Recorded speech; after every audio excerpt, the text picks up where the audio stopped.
ये है इस्लाम की पहली मस्जिद, मस्जिद कुबा।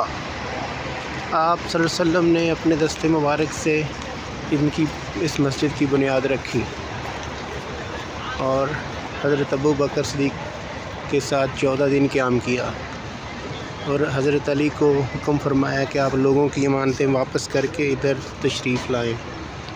ये इस्लाम की पहली मस्जिद है और इसमें 2 नफल अदा करने का सवाब एक उम्रे के बराबर है।